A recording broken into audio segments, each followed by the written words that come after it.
My mom created a fun way for us to learn the most important rules of life. Yah's commands. With Yah's Big Ten Commands, we get to see His will best for us. Keep Yah first. No graven images. Don't take Yah's name in vain. Remember Shabbat and keep it holy. Honor your parents. Do not kill. Mr. and Mrs., don't cheat. Don't steal. Don't tell lies. Don't covet. This changes everything. Get your set of Yah's Big Ten Commands at Big Ten Designs today.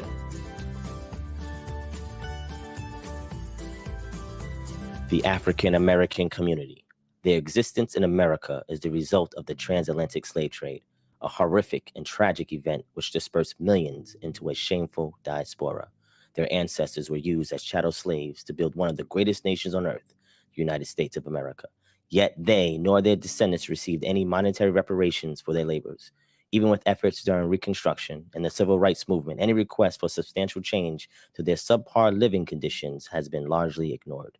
As a result, the community was treated like a cancer to society, with problems ranging from poverty, high crime rate, police brutality, housing disparities, meager education opportunities, increased health concerns, and little to no recognition for their grand contributions towards societal developments. Their pleas fell on deaf ears at the state and federal levels. It seems all hope for aid is bleak. Various leaders in the past, such as Malcolm X, have made attempts to bring these issues to the international community to hold America accountable for its human rights violations against them. Yet, despite the odds, Black people have managed to prosper just enough to influence the world with their struggles, success stories, talents, skills, foods, and soul. This has intrigued the international community to look deeper into their plight. As a result, in 2001, the United Nations Durban Declaration and Plan of Action was proposed out of deep sympathy for those forcibly dispersed into the African diaspora. Over the course of 12 years of continuous conferences and debates, the UN General Assembly, by its Resolution 68/237 of December 23, 2013, proclaimed the International Decade for People of African Descent, commencing on January 1st, 2015, and ending on December 31st, 2024, with the theme being People of African Descent, Recognition, Justice, and Development. The main objective of the International Decade is to promote respect, protection, and fulfillment of all human rights and fundamental freedoms for people of African descent, as recognized in the Universal Declaration of Human Rights. The decade will provide an opportunity to recognize the significant contribution made by people of African descent to our societies and to propose concrete measures to promote their full inclusion and to combat all forms of racism, racial discrimination, xenophobia, and related intolerance. It will enable the United Nations, member states, civil society, and all other relevant actors to join with people of African descent and take effective measures for the implementation of the program of activities in the spirit of recognition, justice, and development. Finally, a plausible solution to the plight and societal ills of African Americans is now attainable. However, very few are aware of this program, and even fewer participate. The United States has not made much effort to advertise, promote, or implement the objectives of this program, thereby leaving no room for demand from Black people. With no outcry for application, the powers that be are hoping that this opportunity passes these second-class citizens by with no resistance. Thankfully, today, organizations such as Kingdom Harbinger Ministries have become aware of this grave situation and is standing on the mountaintops and lifting up a war cry for all those in the diaspora to get involved in this plan of action. But they need your help. This is your chance to learn more and do more by holding this nation accountable and raising awareness of these objectives. Sunday, March 24th, 2024 marks a pivotal moment in history where you can actually get involved and make a difference. See what Kingdom Harbinger Ministries is doing with this program to mitigate the adverse conditions of the Black community. Join us at our event called Descend for Greatness, March of the United Nations. Get your tickets on Eventbrite by clicking the link below. The clock is ticking, and December 31st, 2024 is the last window of opportunity to integrate this solution. Are you ready for a functional revolution? If so, we'll see you there. Salama family. Grace and peace to all of you. Hold on, where my music at? You know, I like a little bit of music when I start. You know, just look, taking my music. There it go. That's what I'm talking about. Okay. I got a little rhythm. See, I'm gonna have to work on this background music, right? Because this background music is getting a little whack right now. Listen, if you're an artist and you want to put your background music on my channel so I can start all my lives with your background music, holla at me. Reach out to us, sis. All right? And I will definitely give you the credit. I will make sure that people come and hit your page up. But I want a little bit of background music, right? Because tonight we're going to be having a phenomenal discussion. Listen, y'all know what I've been up to for the last good 3 weeks. I have had the absolute honor and I'm just so humbled to have the opportunity to speak to the influencers and leaders that have graced this platform and given us such wisdom, knowledge, their perspective, all of the things that they're doing, boots to the ground work, making impact locally, internationally. It's been phenomenal. And so, listen, I was in my prayer closet. Y'all know how I feel about my prayer closet. And I was praying to Yahuah before I started this whole thing.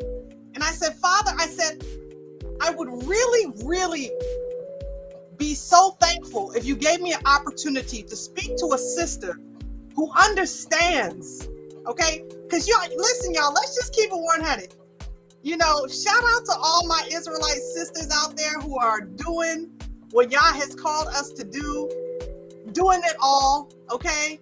And speaking and raising our voices, crying out for Zion, crying out on behalf of Zion. And, it takes a lot of courage to be able to get up here on these platforms and do what we do. But I said, Father, I want somebody who understands where I'm coming from, somebody who understands what it means to worship you in real life, doing this not just online, but in real life, what it means to be before your presence day to day, married, children. It would be great, Father, if she had a large family, like Ashanda at large. And that was my prayer. And so my sister, shout out to Sister Ruhama in the building. My sister texts me. She says, Sister Shonda, have you heard about all things Yahuah? She didn't know what I had prayed, but she said, have you heard all things Yahuah? And I said, I don't know what you're talking about. She said, listen, I'm gonna send you a video. You should do an Israelite build with her. And she sends me a video of this sister. Listen, y'all.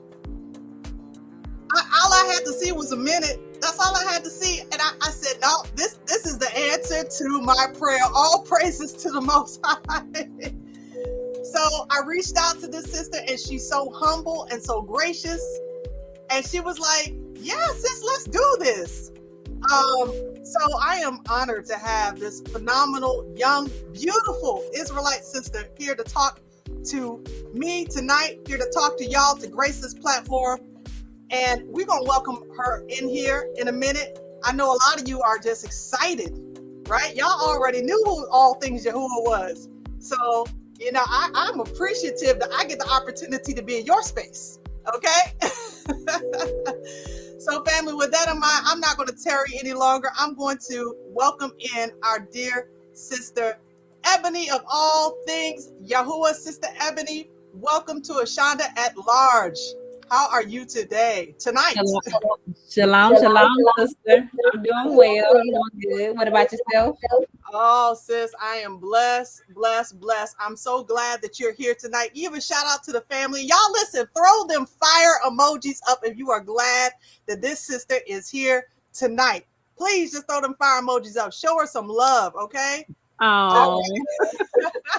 Look, KRT said, get your popcorn. This sister is awesome.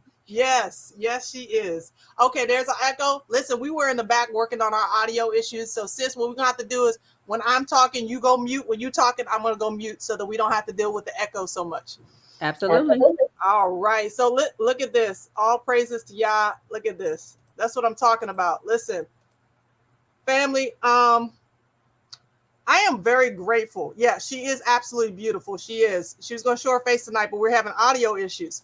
But listen, I am so grateful to have you on here, Sister Ebony, because, like I was saying, when I saw you a couple of weeks ago on TikTok, now see, I'm showing my age, but I'm from the older generation, a little bit older.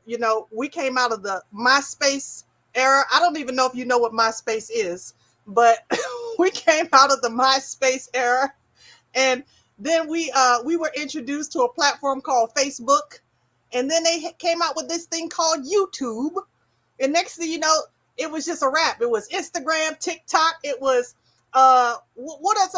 I don't even know at this point all the platforms that are out there, but I was not familiar with TikTok at all. Okay. And so I did not know all the work and the labor that is going on over there on that medium to be able to get the word of the Most High out to this generation that is coming up. And you're doing it. You are doing an amazing job. So when I saw your video and your humility and addressing your family and your family's needs, I was so glad when you reached back and said you would come on the platform. So I just want to thank you for that. No problem. Sis. You are more than welcome. I'm glad to be here. I'm honored. I'm honored to be here. All praises to Yah. I forgot I got to put mine on mute when you start talking.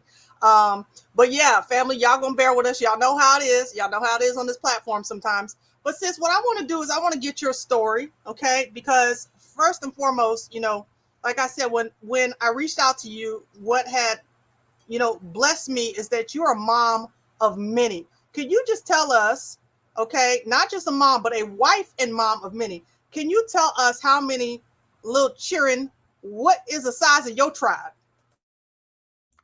I have 8 at home. I have 11 altogether because I have 8 that I've birthed, and I have 3 wedding gifts.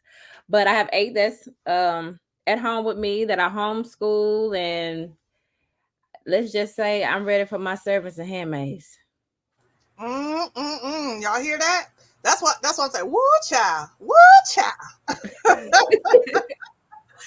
Listen, that's what had blessed me, right? Because this sister, you came out and you're out here just being obedient to the Most High with such a large family, right? Because 8 children is nothing to sneeze at. I remember when I had 8, and shoot, when I had 2 or 3, everybody's like, oh, you got your hands full, right? Like 8, I'm juggling, right? So, now I have 10, but then also you homeschool, and I homeschool. I've been homeschooling for 14 years. So I know the dynamic in raising up a Yali seed, a large Yali seed, and still being obedient to the call that the Most High has placed on your shoulders to be a voice in this hour. What does that look like for you from one day to the next? Oh, it is difficult. Like, he literally got to carry me every day. He got to carry me every day because laundry doesn't end, the 3 meals a day, just meeting every need, of each individual person. And they all have different personalities and their way of thinking, that I have to adapt to. And on top of being a mother and being an influencer, all that, it's difficult. So he literally have to carry me. I know that's right, sis. I don't know about you. My mornings start about 6 o'clock. I used to be. I'm really a night owl at heart. So I could stay up until midnight, 1 o'clock, and then I would try to get up about 9 o'clock. And then when I hit my feet on the ground, I'm going right all day long.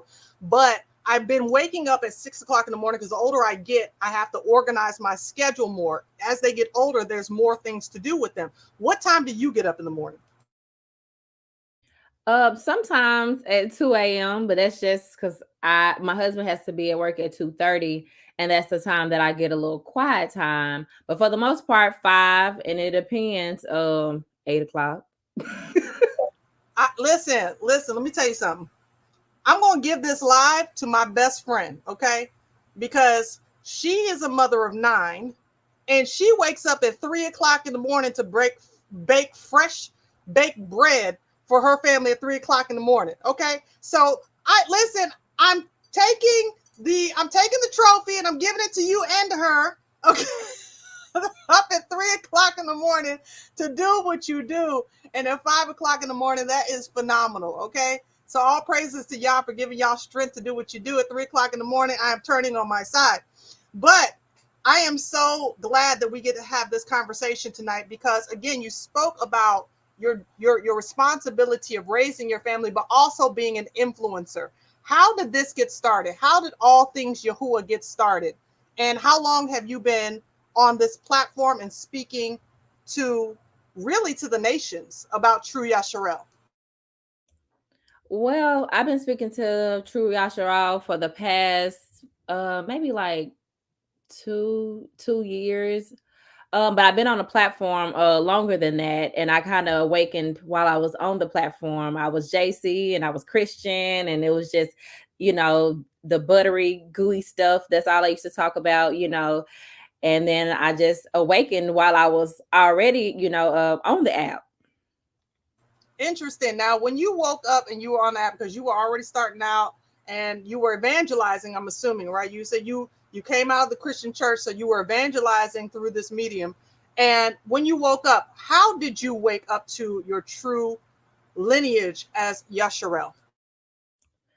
Well, I used to question him about all the, things that would be going, on in our community. Like, this too much. It just it can't be coincidental. Something is wrong here. Like, what's wrong, And then when the pandemic actually hit, I started asking, when the pandemic hit, I started asking about what's going on, like, because this plague didn't hit the earth, something is going on. So that made me get closer to him, get in my word and my waking every day, just trying to get into his presence.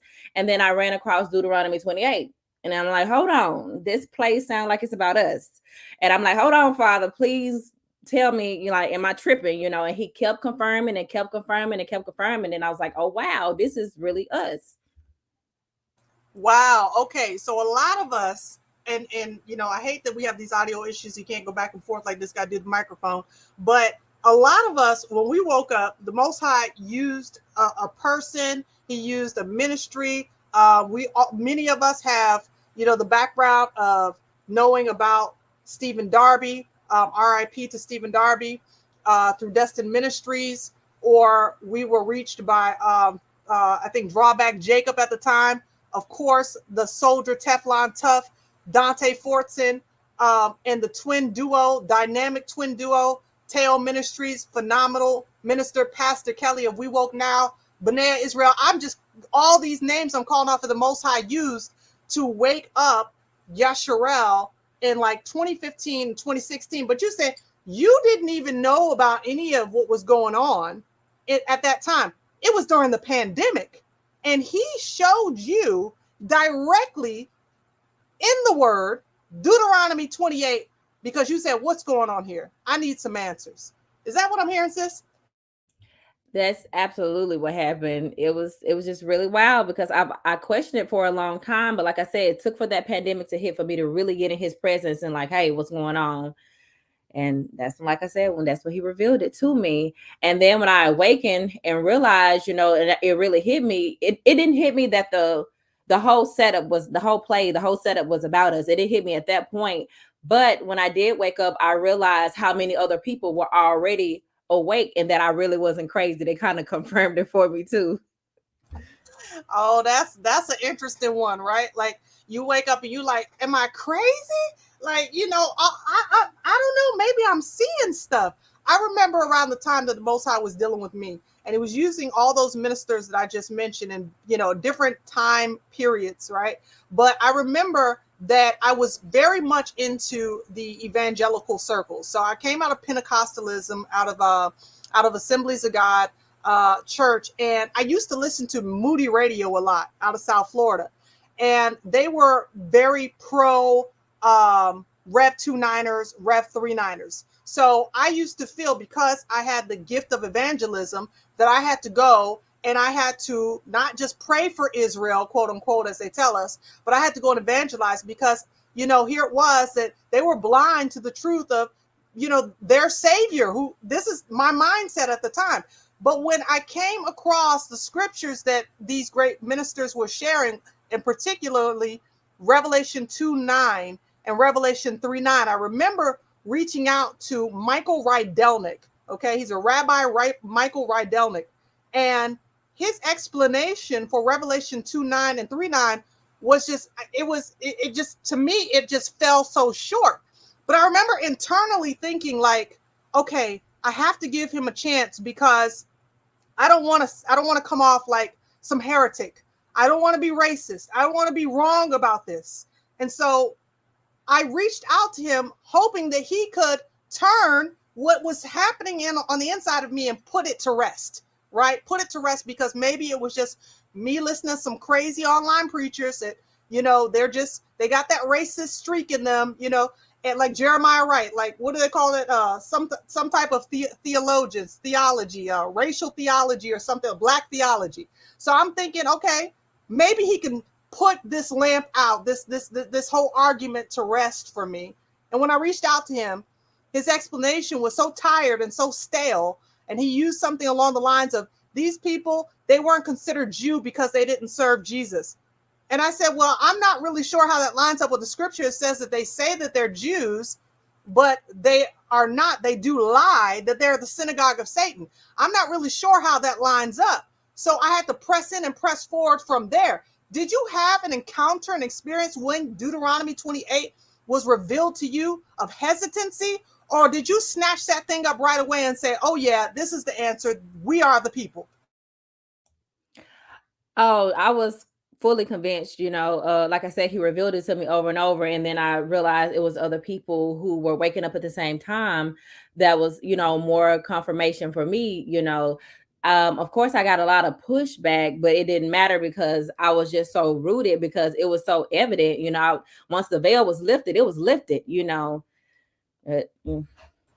Okay, that's beautiful. So it's because you were able to see that there were other brothers and sisters that were waking up, that was just a confirmation to you. And then you latched on and was like, this is it. All right. So how did that shift the perspective of your conversation on your platform at that point? Because you probably had, pretty decent amount of people who were interested in hearing what you had to say during your Christian understanding of the text. How did that change to where now you're preaching about not God, not Jehovah, but you're preaching all things Yahuah? Well, at first I just kind of studied to be quiet. I was really quiet about it. I just kept studying and just kind of building my case. But before I knew it, I just exploded and it just poured out, and that's when the following actually came in, because once I started going in, I started going in. Amazing. Absolutely amazing. Now, you're married, okay? Who woke up first, you or your husband? I did. Okay. I did, Well, and it was no, go ahead. I did, but he oh, that's what it was. Okay. I woke up first and I was sharing things with him or whatever, and he was understanding or whatever. He didn't like resist or anything like that, but it took him a little longer to get on fire because I'm very talkative. He's really quiet. And so he's just like, oh yeah, she's just talking. But I guess eventually he just really like, oh crap. I hear you there 100%. He said, okay, hold on. She talked. No, wait a minute. There's something to this. And you know what? It's important to understand that, because I think, there are a lot of people who are listening even now that they have been awake and their spouse isn't yet awake, or that took their spouse maybe a year or two before they woke up, and they just kind of had to, hold the fort. They just have to kind of stay consistent. What changed in you did he see that compelled him to say, let me take this a little bit more seriously? Well, it wasn't really just a change in me. It was just him really being knowledgeable of the scriptures. And when I was putting things out there, he was like, "Oh, this makes sense." And okay, that does make sense. And at the time, he wasn't studying, but like I said, he knew the scriptures enough to know that telling the truth.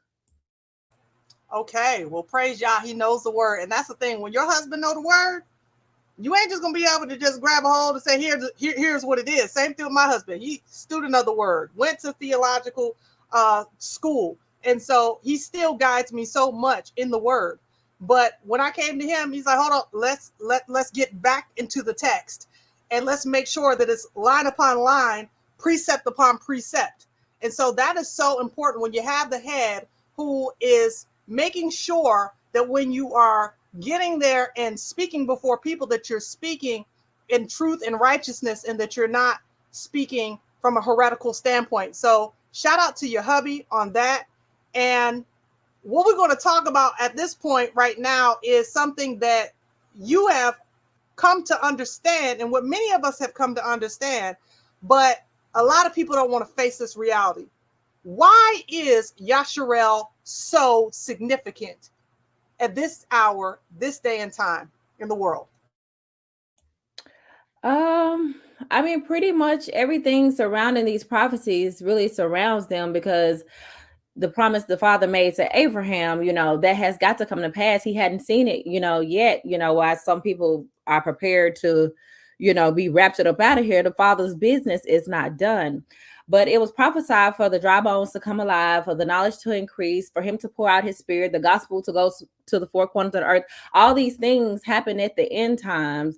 So that's why it's important right now. And it's sad because many can't see it. And I was talking to someone tonight, because they just can't see it. And it's really sad, because it's really the promise of the Father, and it will come to pass no matter, whether they agree or understand or stay slumber or whatever. It's just, it is what it is, and we're moving forward. Yeah, I hear you there 100%. I was speaking to a lady, an elder lady, a couple of days ago, and I see her all the time. But I recognized her name being Rebecca on her name tag. And so, of course, that naturally led into us talking about the scriptures a little bit. And as I was speaking to her, I was kind of disheartened because, when I was bringing up the scriptures like Deuteronomy 28, she wasn't familiar with those scriptures. And when I was talking about Israel, of course, she thought that Israel was in those, as she said, those people in the Middle East, right? So I'm trying to minister to her as best I can without, coming off any particular kind of way, especially considering that she's my elder. But I'm telling you, honestly, sis, it was so sad. It was so, it was frustrating in a way, because we have our people who have been, even up until now, still blinded and unable to see. And even though they go to church and even though they pray, they don't fully understand Yahuah. They don't understand his word. They don't understand his will. And it's become a very religious thing for them. But as you said, it's our people that need to know the truth, because we are the ones who are fulfilling the prophecies that are getting ready to take place. The Most High is waking us up so that as this thing wraps up, that he can judge the earth. Now, what I want to do is I want to share a video from you on TikTok. For those of you who have not seen her TikTok, I want y'all to take a look here at this video. Come on in the room. When I come on, I'm with truth. I know what you might say, but I didn't come here to play. Somebody gon' get this truth today. Shalom, shalom. As usual, I've been thinking. Now the world kind of went from, no, they're not the people. Prophecy already been fulfilled and the people are already back in the land. Now, a lot of them are realizing they're not the people. Now that they realize that they are not the people and that we are the people, all of a sudden it doesn't matter. It's neither Jew nor Gentile. When we thought they were the Jews, I never heard nobody say it doesn't matter. But now that they know that we are, it doesn't matter. Child, look, here's a few reasons why it matters. When he said pray for Israel, he was talking about us. But all of our prayers has went to them. You've been praying for the synagogue of Satan. Y'all know y'all supposed to bless his children. Y'all been blessing them, not us. You have been blessing the synagogue of Satan. So yeah, it matters. And more importantly, we are the people that he's been waiting on for a very long time. I'm talking about since the beginning of the book. We're the people that he chased down, put us in and out of slavery. Great chastisement. He bruised us with the wound of an enemy over and over again.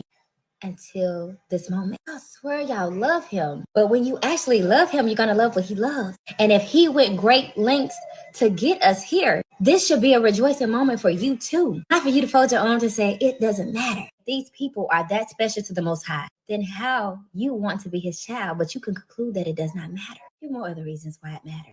You got to cling to his people. And I know y'all feel like, oh, I could just believe in Messiah and, and that's all I need.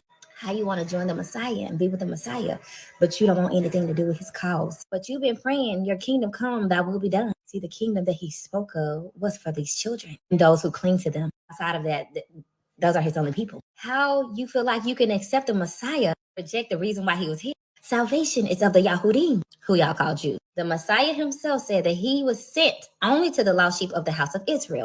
That is the only reason he was sent. But while he was here, anybody who believe on him can have this access and earn rights to become the seed of Abraham. But you don't get to be a part of that if you rejected his people, because they are why he came.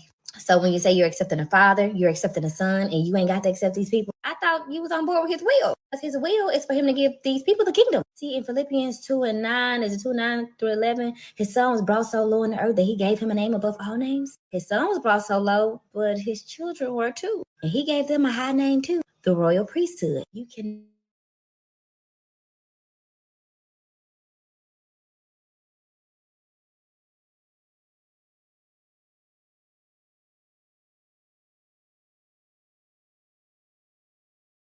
not accept people, but they're one and the same. He is the Lion of the tribe of Yahudah. I'm right here with my sis. I can say, talk that truth, sis. Go on and talk that truth. I agree, Pride Judah. She is fire. Listen, sis, let me tell you something. Your work is important. And I want everybody out here to understand, if you've been in this position where you're like, well, I just, I've only known about us being Israel for just a short time, and I don't know that I can, be so eloquent in speech. Listen, is that word stored up in you? If that word is stored up in you, listen to this, sis. It's what, 2021? It was 2021 or 2022 when you woke up. I think it was 2019. I think it. I don't know. I'm sorry. I don't recall. But when I initially woke up, I was just quiet for a long time, like for real, for a long time. 2019 is still a short amount of time. We're at 2024, and you just giving that word with such fire and making those who hear you understand that this is the truth of Yah's word. What's been the feedback on your channel when you are spreading the truth of Yah's word, particularly from Gentiles? Do you get any feedback from them? It don't. They just so caught up on it not mattering, and they have such what you call it, they got this outlook on themselves that they can't even see us being exalted above them, and they really can't fathom that it's the work of the Most High and not just the words and what we're trying to do by our own will. They can't accept the reality that it is the will of the Father, so they'll just try to scoot their seat up and say, no, it doesn't matter, it's neither Jew nor Gentile. That's their main little outlook on it, but we know that there's neither Jew nor Gentile. They'll both be in the kingdom, but they can't accept that their position in the kingdom either, so bottom line, it's going to be few of them that's going to join, that's not going to be able to cling to us because they just refuse to accept the position that he's setting us in. So it's a lot of pushback because of their supremacy, that mindset that they have, that there's no way that we could be above them. But according to the Father, it is so. When you look on the streets of America, what city are you in, by the way? I'm in Conway, Arkansas. Okay, so you're in Arkansas. When you look in your area, when you look on the news and see what's going on in the States, what's your thoughts concerning the system of America and what it's looking like now and what it will look like? It's looking pretty bad. It's looking like it's crumbling, sister. What do you say? Why do you say it looks like it's crumbling? What specifically do you see that's different now than maybe 10 or 15 years ago? Of course there was crime and stuff, that a while ago, whatever, but it has increased. A lot of murders and stuff has increased. These storms have increased. The anger of the Father has increased. Yes. So you're seeing that the judgment is already come to America. Is that what you're saying? Oh yeah. Oh yeah. And he's fixing to turn it up a little bit too. I'm sorry. Would you say that last part? I didn't hear you. I said he's fixing to turn it up a little bit too. I agree. And how is it, how do you see, like, in terms of time wise, what are your thoughts about Yasharel in the lands of our captivity, with the understanding that the Gentile nations have gathered here, they've prospered here, but yet they still reject Yah's people? What do you think the timeline is left? Well, I can't say a time because the Father never gave me a time frame. Absolutely. He didn't give us a time frame. But what would you say in terms of what you're seeing? And when you look into, as the scripture says, when you look into the clouds and you can determine that it is going to be raining based off of what you see in the sky, based off of what you're seeing in terms of the way that the world is going right now, how can you measure about where Yasharel is concerning what the Father is getting ready to do? You say he's judging. You believe he's getting ready to turn it up. What do you think? Let me put it this way. What do you think the Most High is doing in terms of how he is going to deal with these nations? Is it going to be something that we see go on for much longer? Or is this something that you believe this might be wrapping up quickly? Oh no, I think it's gonna wrap up. I do think it's gonna wrap up quickly, because he is fed up and he's watched enough. He had to look down on us being raped and martyred and all these different things that came along with Jacob's trouble. He's hot. He's really, really angry, and really enough is enough. And he's been showing his hand some, but yeah, it's gonna go down pretty quickly. Yeah, I agree. And I love what you said about the time. None of us can tell the exact time. We don't know if it's going to be, 2 weeks from now, 6 months from now, 6 years. We don't know, but we can see the handwriting on the wall. We can see that the Most High is dealing with, particularly in America, he's dealing with America. And, it had crossed my mind. Sometimes people say, okay, well, why is it that America is the focus? Like, America wasn't the only one that had slaves. There's slavery in Europe. There's slavery in the Caribbean. There's slavery in Asia. There's slavery even in Africa, right? Because even when you think about it, our continental brothers and sisters, they're not living free on their land. But nevertheless, why America? Why is America the focus? And it kind of hit me the other day that one of the reasons why I believe that America is the focus is because not only did America participate in stealing the Israelites, subjugating the Israelites, but America is the largest supporter financially and their military and politically of the so-called state of Israel. So they are holding like hostages the true Yahudim, and at the same time giving those who actually have stolen our heritage, giving them everything that they need in order to continue the lie. And I thought, that will put them, to me, in greater judgment and greater harm. But what do? How do we communicate to this nation that their judgment is so great because they have rejected Yah's people? What do we do, sis?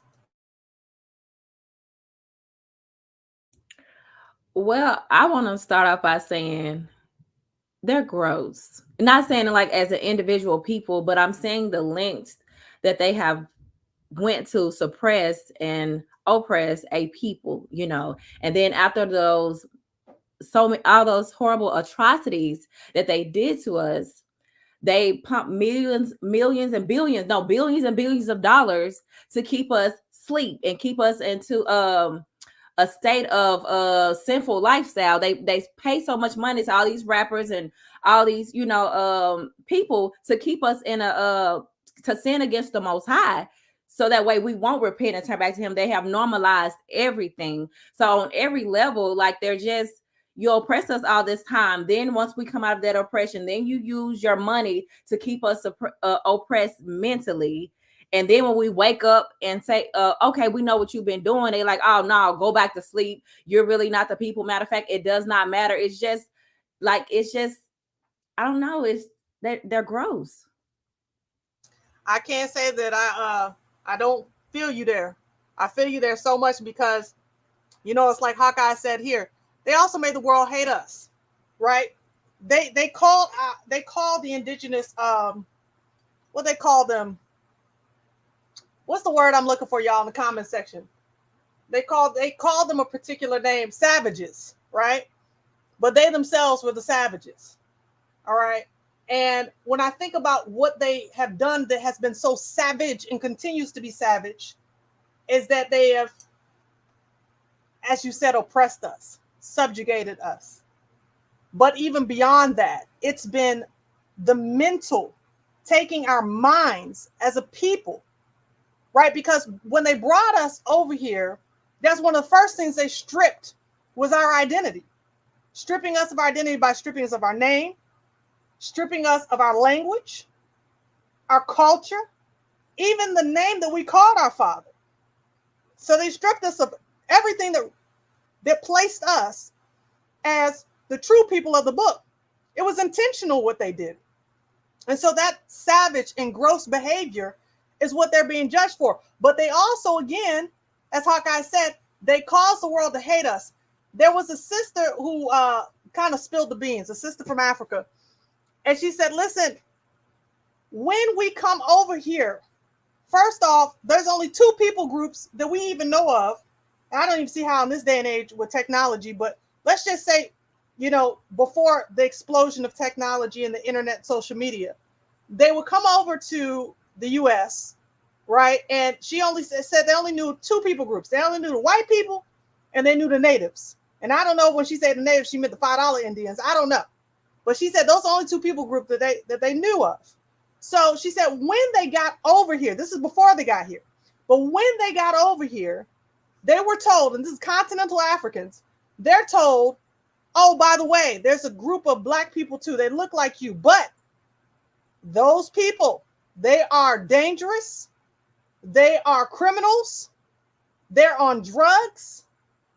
Every negative thing that could be said about us, and showed, of course, the news, which is always going to paint a negative picture of us, to this continental sister. And she said they're told that when you see one of us into your neighborhood, immediately call the police.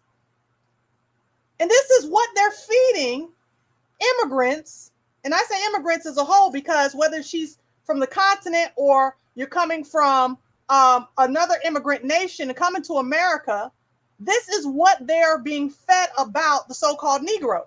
They're being fed nothing but lies and deception as far as us as a collective. It's only this one-sided picture that is being painted. So how do we look and see what's going on in terms of representation that America is putting out about us? How do we fight to combat that? What is the answer, especially for the younger generation? Because like you being on TikTok, what's your audience metrics? Are you dealing with the younger generation? Are you only reaching people in a certain demographic age-wise so that we can change the narrative? How does that change? That only changes when we collectively turn back to the Father and live by every word that proceeds out of his mouth, because he's the only thing that's going to be able to change us, because everybody have their own metric system of righteousness and what they deem as being righteous. And so therefore they're lawless, but if they all just adhere to his word and listen to what it's saying, that it's not evil, like they've been taught that actually following him is wrong. You actually follow the word, they look at that as literally demonic, But it just takes us to turn back to the Father. He's the only one that's going to be able to turn that thing around and have us not hating one another and not feeding this thing that the enemy, they made us this way, and then they paint the picture to the other people, because all of us is not like that. But all these things stem from them. But the only thing that would help us if we just really turn back to the Father. But sis, you're 100% right. We need to turn back to the Father. But the problem is that so many of our brothers and sisters, just like that elder that I was dealing with, just like the person you were dealing with yesterday. They are not ready to turn away from this Babylonian mindset. They're not. I mean, I get frustrated because I'm not in America. But even where I'm at, the majority of our people are sound asleep and want to remain sound asleep. So for me, it's discouraging. I've been ministering this word for years now, putting out the cry for our people to turn away from their sins, turn back to the heart of the Father, be born again, give their life to the true Messiah. Stop worshiping the image of the Antichrist. Stop doing all those things. But it seems to me as though many of our people don't want the truth. What are your perspectives? Do you see that Yasharel can wake up in a mass collective? Or do you see that it's only going to be a remnant before we're taken out of these lands of our captivity? I think some will still wake up, but a lot of them, I think a lot of them are going to remain asleep, and they're going to be asleep so long that they're going to be sleep clean up as a judgment day. That's when Matthew 7:22 kicks in. He said, many will say to me on that day, Adonai, Adonai, did I not prophesy in your name and cast out demons in your name, perform many miracles in your name? They're going to be asleep all the way up until that day, because I realized something today. Even though they were in a deep sleep, the Father pours out his knowledge. And then why do his people perish? For the lack of knowledge, not because they don't get it. It's because they reject it when they do get it. Right? So they go from that deep sleep, and then the Father, when the Father try to wake them up, then guess what he do? Pour on them a strong delusion. You can't shake up out of that. And they be delusional clean up until judgment day. Didn't I prophesy not cast out demons? And they missed the whole thing. Didn't I prophesy and cast out demons, and they missed the whole thing? You know, that's the sad part about it, because a lot of our brothers and sisters that are in the bloodline, they know Jesus, right? They know the religious or the religiosity of saying Jesus and praying, but they are like, have a form of godliness, but deny the power thereof to change them, so that there's no real distinction between them, their lives, and the rest of the world. There's no distinction. I was looking at a video earlier, and this pastor and his wife, they live in separate homes. They're separated, but the church don't know, or they think the church don't know that they're separated because he had committed adultery, and they're having to do the heavy work of telling their congregation that they're no longer together and they're getting a divorce. But this is the pastor. And this is something that we see all too much in bloodline Israel. So when I hear you say rejecting y'all's people is rejecting him, rejecting the Father, I'm not thinking just the Gentiles. I'm thinking our people too. All who choose to reject him, rejecting his people, because in rejecting his people, you're rejecting what he assigned his people, what he commanded his people. He commanded us to obey his law. He commanded us to walk in obedience. And he said, do justice, seek mercy, walk humbly with him. So when I hear your words, I'm not hearing it just for the Gentile nations. I'm hearing it for all the nations. And I think that most recently you spoke to that. You were talking about the man who went to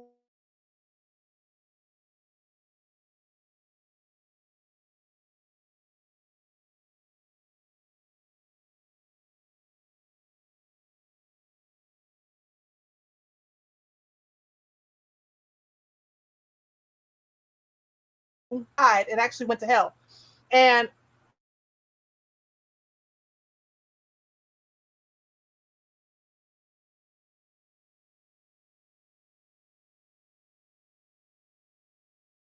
all right, do me a favor and put a 1 in the chat if you can hear me. Put a 1 in the chat if you can hear me.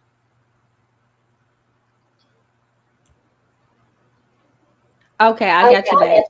Okay, great. I apologize. Yeah. I told y'all know about this ghetto internet.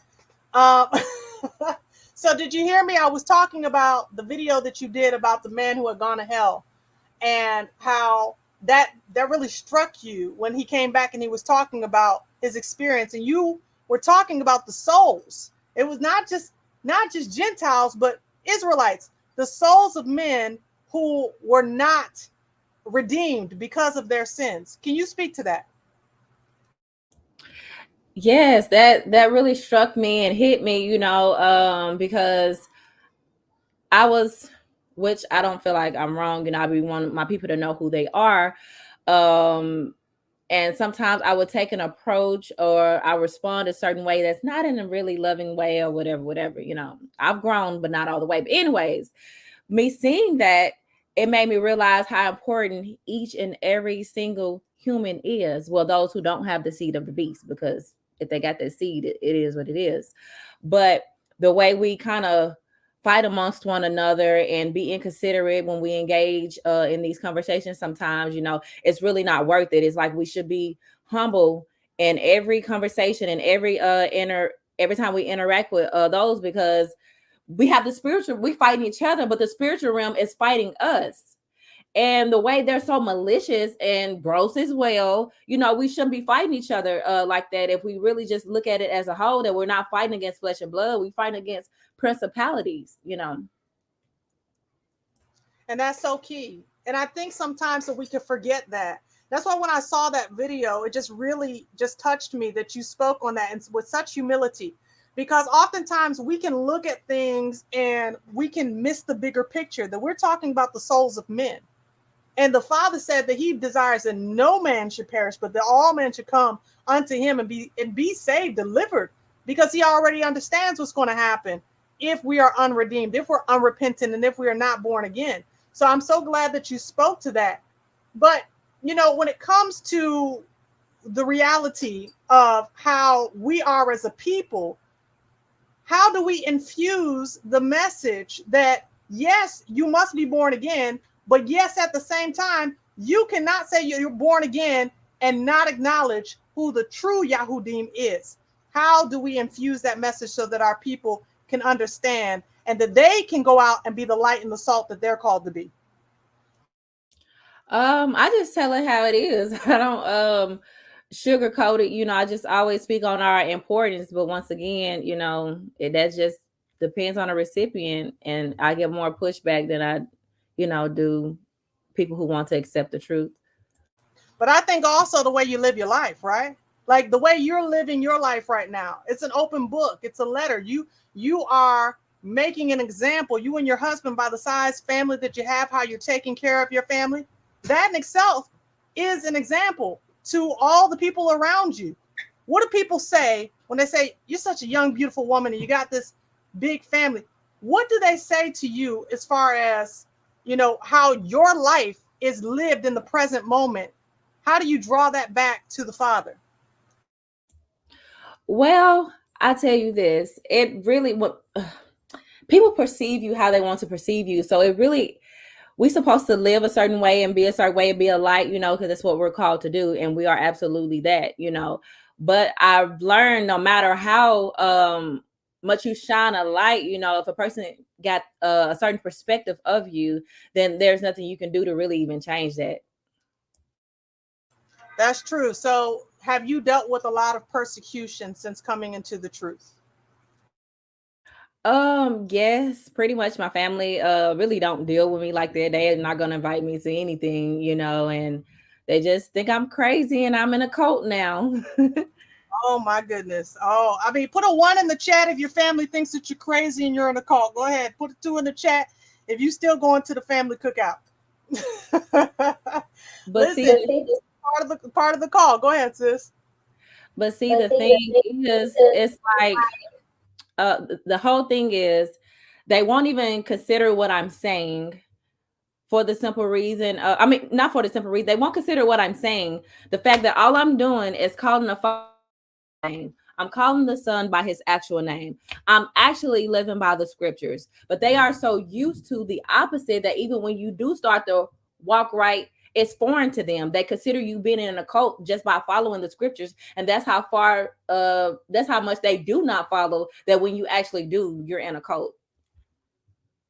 Yeah, and that's the thing about it that's trippy for me, right? Because even like when I was talking to the lady yesterday, I'm literally pointing out passages in the scripture. I'm not like coming with some tract, right? With like a JW. Hey, listen, this is paradise and stuff. Now I'm opening up the Bible and showing the scriptures. But as you said, you're showing them what's in the word. You're showing them the actual name of our Father, which is Yahuah. Some people say Yahuah, but it's not God. Okay, his name is not God. And it's funny because I don't know if you watch Truth Unedited, but he talks about the ineffable name doctrine and how it is that most people use God because they were taught by the Jewish establishment that his name was too holy to be uttered. So therefore, we just don't say his name. But in doing so, you break the third commandment, which is to not take his name in vain, which essentially means to not make his name desolate, right? So when you're saying his name, and they say his name and don't even realize they're saying hallelujah, but they think you're crazy when you say his name. Yes, they do. It's even so bad. I was talking to a relative and she was like, I was pointing out in scripture, what his name was supposed to be or whatever. And she was like, but it's God. You so see the other God is a lowercase g, and this is the capital G. This is his name. This is what makes it different because the G is capital. And something just so something that it just didn't make sense. Just because you capitalize the G, that mean it, that it's okay, that it separates him from the other guys, but they still didn't have the ability to even see it, Yeah, oh yeah, that's the crazy thing for me. It's like I've heard that same exact thing. Well, you take the LORD and you capitalize all the letters, it's the Lord, versus the lowercase LORD. That means it's another Lord. I'm like, come on. At the end of the day, show me the original language. Okay, show me where the original language is. The Tetragrammaton says YHWH, right? So it does not say God. So what are we doing here? What are we talking about? But they've never even heard of the word Tetragrammaton. They don't even know that Yahuah, his name is mentioned probably 500, 600, 700 times throughout the Old and the New Testament. His name is mentioned over and over again because he's serious about his name and trying to convince people of that matter. It's like pulling teeth. So what is your biggest frustration in trying to wake your people up? Accepting my biggest frustration is this false Messiah. I mean, my goodness, like, okay, the scripture tell you he gonna come in another name. He said beast and his image. He gonna be able to perform works, so that's why a lot of them is deceived. I cast out demons in his name. So did they in Matthew 7:22.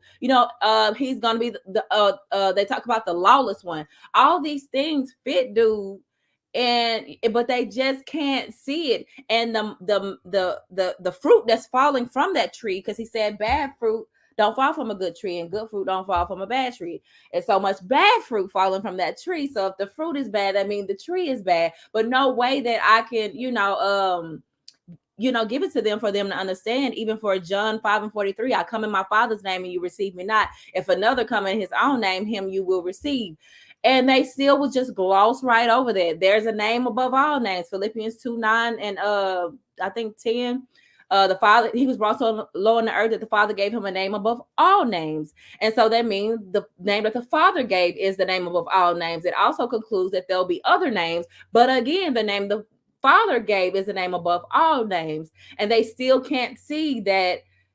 Just roll with what the Father is saying. What was in there, when they took it out, then call on that name. If you love him, you should love his holy name. You should love his son's name. You should be honored that he's trying to be on a first name basis with you. But they're like, no, I'm going to stick with what my captor said.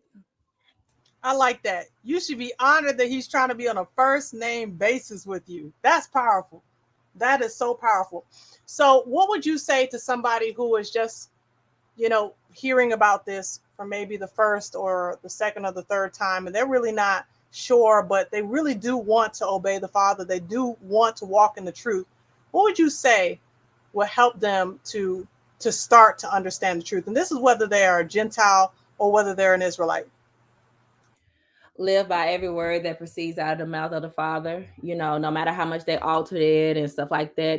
That's why we have the precepts, line up on line, here a little, there a little. It needs to be right all the way across the board. But if you live by every word that proceeds out of the mouth of the Father, you're not going to get it wrong. You see what I'm saying? So if you see, okay, let's say for instance, Deuteronomy 28:68, and a lot of people have trouble with that, saying that we're not the people because whatever reason, they can't see that we came over here on ships or something.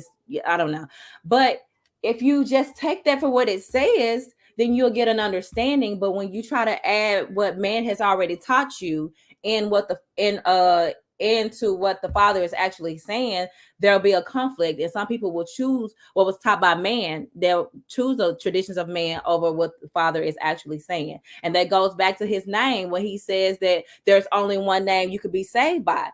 Okay, that's what the word says. And that means you need to go find that name, that only name that you could be saved by. Don't resist his word. Don't look at that and conclude, oh, we can call him anything, when that's that's indirect violation of what the scripture actually says. But if you just live by what he says, like keeping the commandments, a lot of people got trouble keeping the commandments. They'll bring up all kinds of stuff. You can't do it, whatever. But once again, just live by every word that he says. I know what pastor said. I know what religion said. I know what mama and grandma and them taught you. But it's all about who's able to follow the Father in spite of what somebody else said. He wants those who are going to hearken unto his voice and his voice alone. Woo, power. That is powerful. All right, I'm going to share a scripture. I'm going to get your take on this scripture. Coming out of Isaiah 14, verse 1-7. For Yahuah will have mercy on Jacob and will yet choose Israel and set them in their own land. And the strangers shall be joined with them, and they shall cleave to the house of Jacob. And the people shall take them and bring them to their place. And the house of Israel shall possess them in the land of Yahuah for servants and handmaids.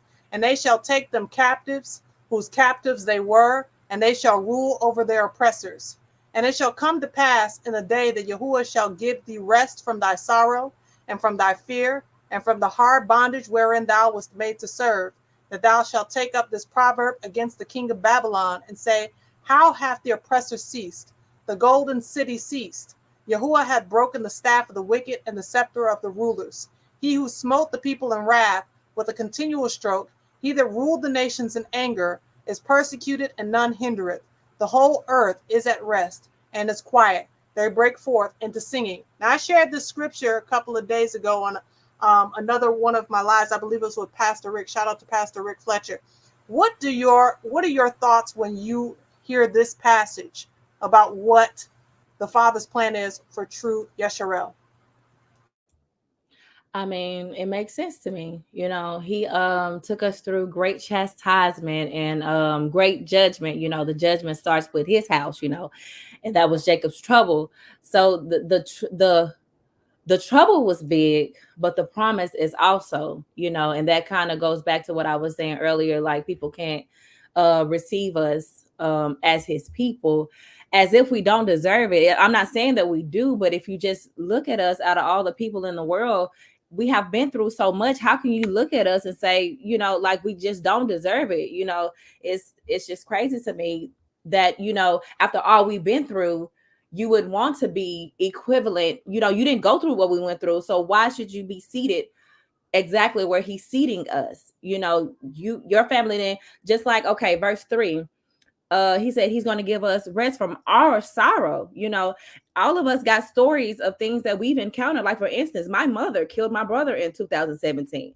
My niece was stabbed in her head almost 20 times.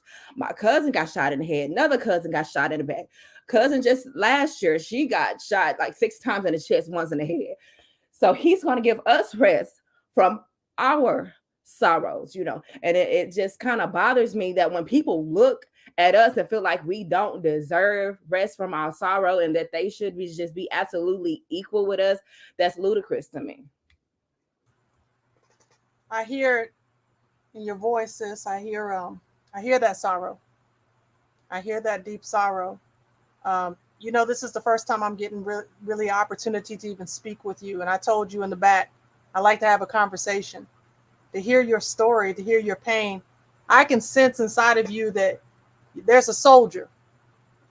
There's a warrior inside of you. But that warrior came out of deep pain and deep sorrow. And I want to extend, and I know you've heard this many times, but I want to extend my deep heart condolences to your brother and to your cousin and any family members of yours who have suffered. And I think that's the thing is that, you know, being the apple of the Most High's eye, it's so hard for so many of our people to see because of what you just expressed, because of the sorrow, because of the pain, because of all the things that we have seen and been through. And no, we're not always worthy of his love. I know I tell people all the time, I know I'm not worthy of his love. I'm thankful for his grace and his mercy, that he has chosen to call me, this little old me who didn't deserve him. But sis, I want to encourage you because, you know, his love for you is so great. He said in his word that he's going to take those tears and he's going to wipe every one of them away from your eyes. And I believe that that is what he's going to do for us. We got tears, we got pain, we got heartache, deep-rooted trauma and wounds that it's difficult for people to understand who have never been in our shoes. And that's why it means so much more when you know that the creator of the heavens and the earth looked upon us and said, you the despised of the earth, but I chose you. How's that feel, sis, to be chosen in spite of all of our traumas? That's gospel. That's the good news. You know, that's the good news. And it reminds me of David, you know, when they came to pour the oil and trying to find the right one, you know, and they didn't even consider little old David out there in the pasture. They didn't even call him. But all along, David was supposed to be the king. So it's kind of like that moment, you know, like you're not even considered. Nobody's even considering you to be in this position, but the position is still ours. Yeah, the position is still ours. You see, you got love over here. You already got a family over here at Ashanda at large. Listen, it is an exhausting road. It's exhausting, but it's still a blessed road, knowing that he has chosen us, in spite of all of our hardship and our pain. How do your children respond to the word? I know some of mine are stiff-necked. I'm gonna keep 100. Okay, some of mine are stiff-necked. They grew up in a Christian church, and sometimes it's hard for them to get it, but we still hammer away. How do your children respond to the word? Oh, they're also young and they adhere very easily. You know, they know you know, about Shabbat and, you know, different things that we have going on or whatever. Like they don't resist. You know, it was a little difficult with the birthdays or whatever. Like my daughter just turned 15 the other day, and that's still hard, you know, to not, you know, to do some of the things that we used to do. But they adhere really well. Like I don't get any pushback other than, you know, they want to play the game or something on the Shabbat or something like that, but they don't like fight me against it, because first of all, when I was parenting, I hadn't always been healed, you know, so of course I was yelling and stuff like that. I used to call myself Screaming Demon because I would be yelling so loud because I would get so upset with them and stuff. But so they experienced both parts of me, you know, the part that wasn't healed and the healed version. So they now that they're experiencing the healed version, they still, well, I'm not all the way healed, I'll put that out there, but I was crazy enough for them to act right. Put it like that. They act good now. And every black mama said, amen. Okay. They see a little bit of crazy. You know, you got to have that little eye twitch for a minute so they don't try you. But yeah, that, you know, that's the thing is about our journey. I love what you said there. And I know for me being a mom of a large family, people assume that I wanted to have a lot of children. And I said, no, I wanted to be obedient to the Father. This is what he called me to do. And so this is why I did it. But for a long time, I couldn't appreciate the value and the blessing that I had being a mom of many, right? So let me ask you, did you always intend on being a mom of many? Yes, indeed. I sure did. I always wanted a large family, and that's one of the things, even though it's difficult me trying to balance everything, I'm just so thankful because I actually got what I asked for. So That's amazing. So you wanted to have a lot of children. Okay, so when I get up there, I'm bringing mine over for you. You babysit mine and yours. I say because you can hold it down. But I'm teasing a little bit. But I didn't always appreciate the journey of having such a large family. And when you talk about that healed state, right, being healed, because that's one of the things that we don't deal with as a people of Yasharel, is that the Most High wants to heal us. He wants to take away the selfish ambition. He wants to take away the pride and the Babylonian mindset so that we can see the blessing that he's given us. And I talked to my husband at times. I said, I am just so grateful for you all. I'm so grateful to have you and have the children and to see the beauty of what Yah has blessed me with. And I think it's the simplicity of what he gives us that is just so magnificent when we are healed. Where do you see Yasharel needing the healing the most? in the family dynamic, just everybody being in their position and kind of shed away their idea of things and fully submit to his idea, because we can have our perspective on things, but he knows how things should be. So just the family dynamic altogether. Beautiful. So the family dynamic, husband, wife, children. But we're shattered as a people. We are, oh my goodness, we're shattered as a community, as a nation, whether we're in the States, whether we're in the Caribbean, wherever we are, that's a part of the curse, isn't it? Oh yeah. Oh yeah. It's so much work that needs to be it's so much work that needs to be done in us, even with me being close to the Father, he's working on me, and I can see there's still work that needs to be done. But when I really look around and to our community, it's like, man, like it's some real work that needs to be done. And I'm gonna say this, since I'm on your platform lately, it's been in my heart that we've awakened and we've been reaching like handfuls, on our platforms and stuff, but nobody has went back to the hood. Okay. Nobody those are his babies, they're products of their environments, and I hadn't seen nobody reach back and go back and get them yet either. That's important. That is definitely important. My work is in the hood. Okay.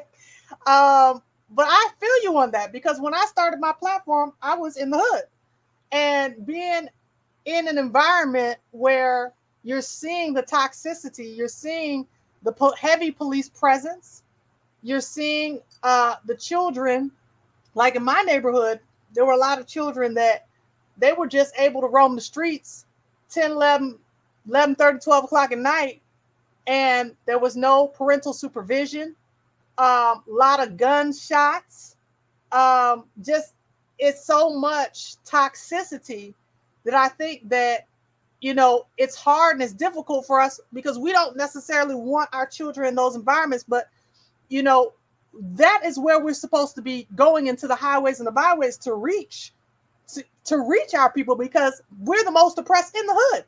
That's where it is. That's where it's at all day, every day. We say ghetto. They say in the definition of ghetto is a place where the Jews live, right? So it's an oppressed place.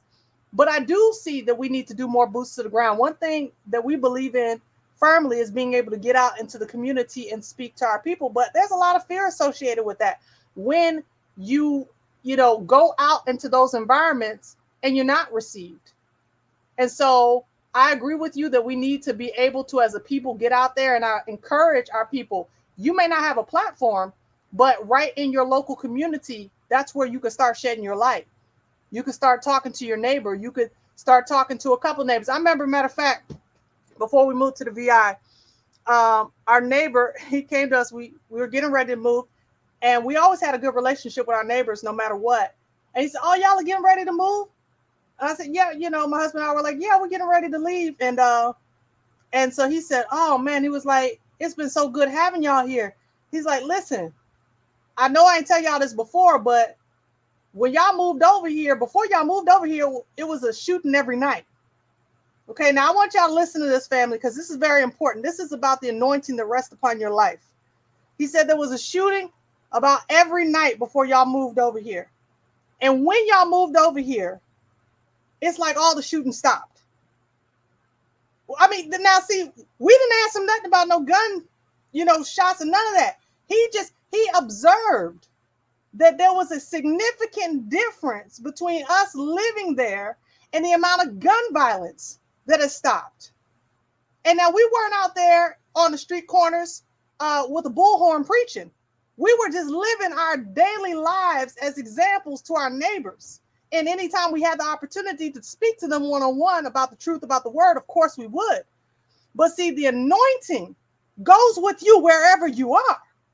And so if you're in an atmosphere, in a place where you are fearful because you don't know if something's going to happen to you, remember, you're not there alone.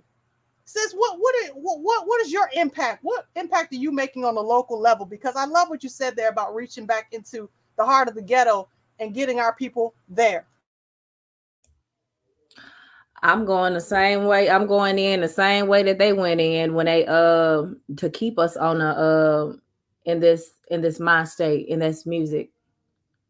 I've rapped since I was a teenager, but the Father's been putting it on my heart that it's time to really, really just throw myself at it, because I've been with him, for the past few years. Well, I always, been, trying to find him, but I found him for the past few years. But I also used to be in that type of environment. So I think that he allowed me to have that experience. So I can't be just somebody from the outside just trying to tell them something good. No, I used to be where you are, so I think that he's going to use me in that way. And it's just been really on me real tough, especially when I see the videos of the mothers crying and how they gunned her son down and all this. And I'm like, they got our babies, killing our babies, and we're, like I said, Yasharal is this Sabbath is right, and no, this Sabbath is wrong, and this moon day and this, and we supposed to, and we got and forgetting the meat of it all, go to the highway and the byways, it's still, we woke, we know who we are, fall into the position that he put each and every last one of us in. And there's a lot of things that he left on the inside of us so we can be able to have those conversations and with those who need those conversations. Like I'm a little hood and I try not to be. I want to be Mary Poppins, that's just one of me. But but I feel like he still left a little bit in me to be able to go back and reach, because if I go in there Mary Poppins, they can't hear me. You see what I'm saying? But he's equipped me to be able to go back. So man, I love it. Listen, matter of fact, that made me think, because I did hear some of your rap and I don't have it up here right now. I was like, that's Sister Fire. All right, now she got some. That just my husband's over here. Y'all know Aaron the Levi. Shout out to Aaron the Levi. He's over here like, you better let her know I'm a spoken word artist. Now I can't do what y'all do. Y'all just freestyle off the top of y'all head. Y'all be like, do. I'm like, nah, I can't do that. I can give me a pen and a pad and I can write something down and I can read it from there.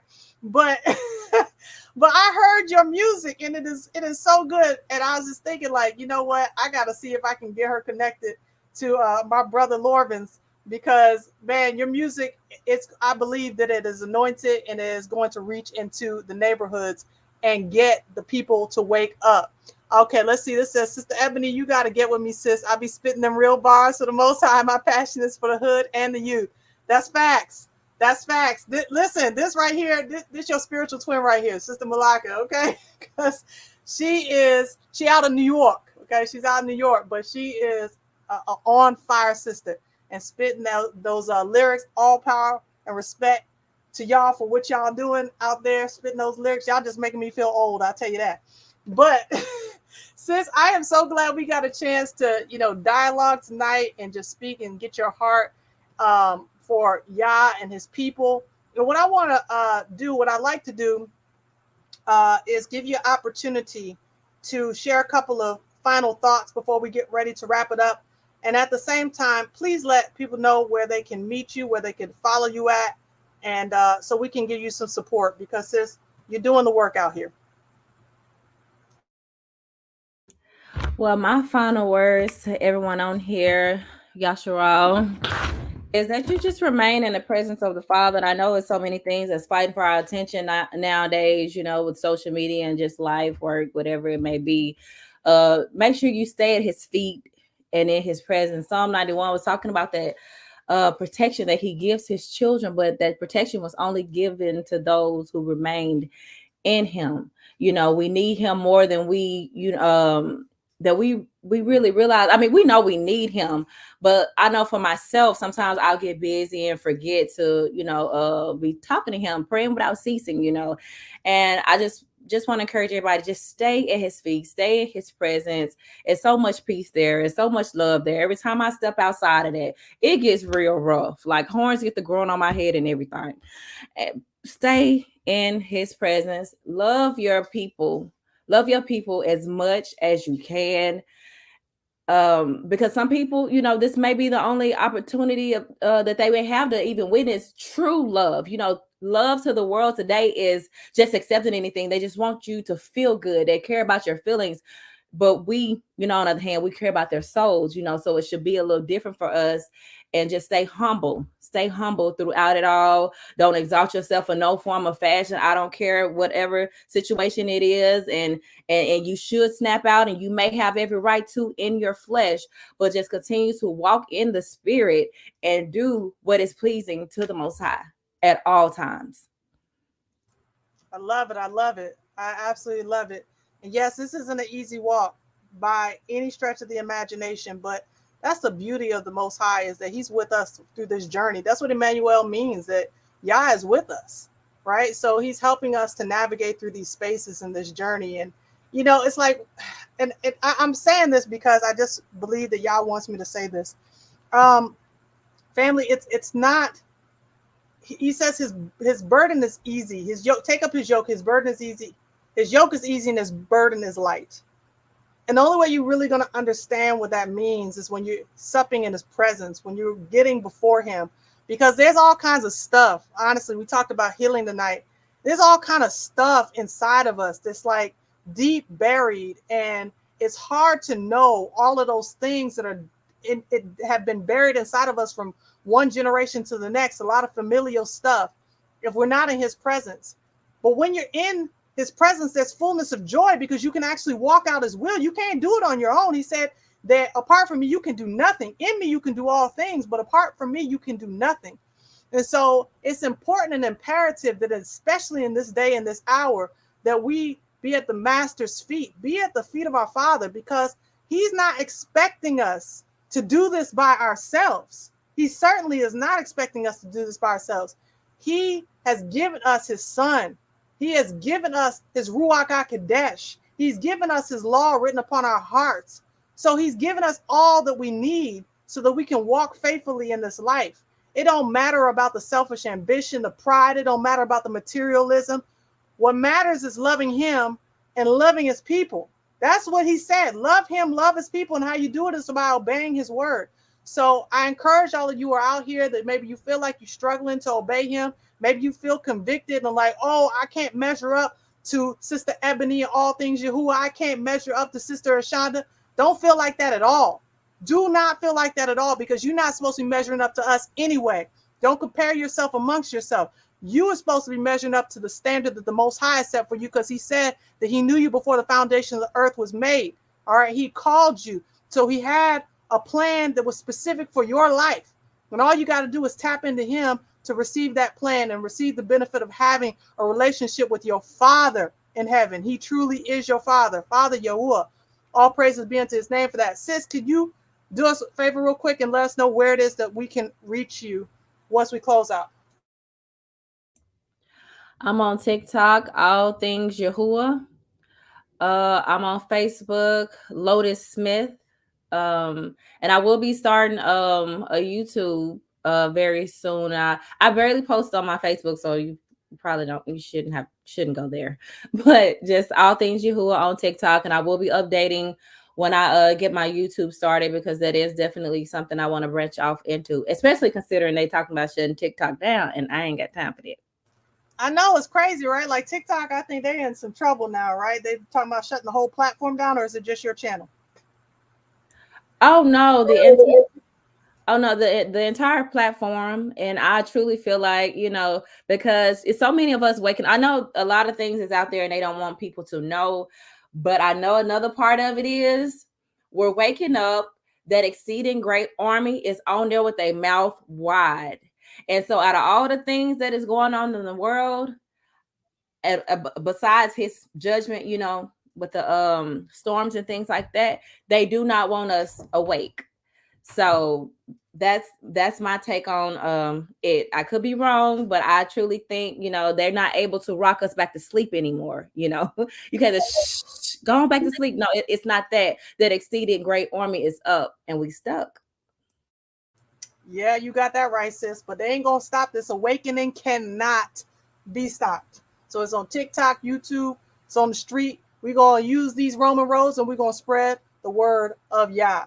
Okay? We're gonna preach that word in season, out of season, and we're gonna live that word. Thank you, sis, so much for coming on. If you can wait in the back for me once I close out so we can speak a little bit longer. But thank you so much for coming on and just blessing us with such a powerful word. I know that I was convicted. Okay. I mean, the anointing is with you. I think I'm a little older than you, but see, you are a powerhouse, and I praise Yah for him using you in this way and in this season. And all of you who are being used by the Most High right now, this is an amazing time to be used by him for this season.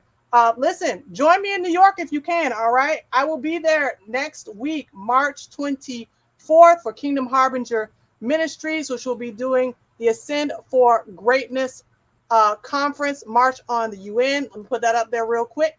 And we're going to be having a phenomenal discussion. Lots of us coming together and just really get an opportunity to wake our people up. This is not necessarily a Hebrew event. This is for those who are the descendants of the victims of the transatlantic slave trade. As a matter of fact, I'm going to close out with that video for those of you who did not see it earlier from Kingdom Harbinger Ministries.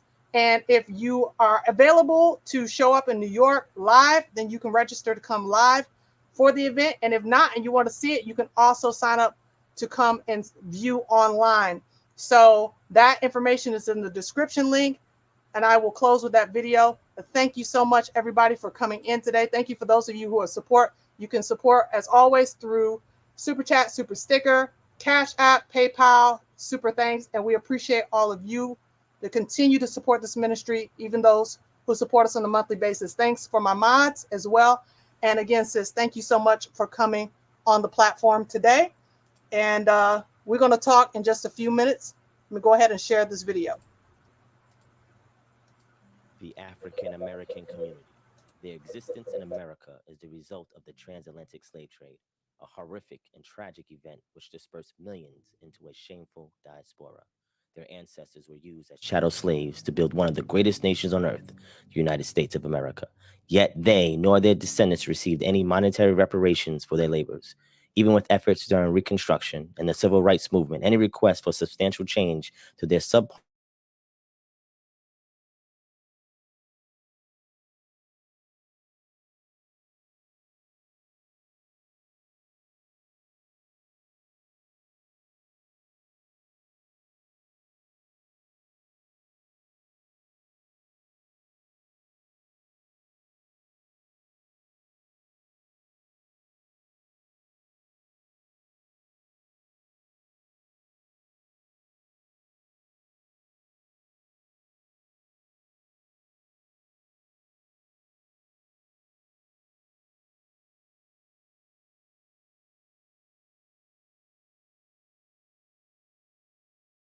skills, foods, and soul. This has intrigued the international community to look deeper into their plight. As a result, In 2001, the United Nations Durban Declaration and Plan of Action was proposed out of deep sympathy for those forcibly dispersed into the African diaspora. Over the course of 12 years of continuous conferences and debates, the UN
And for joining us.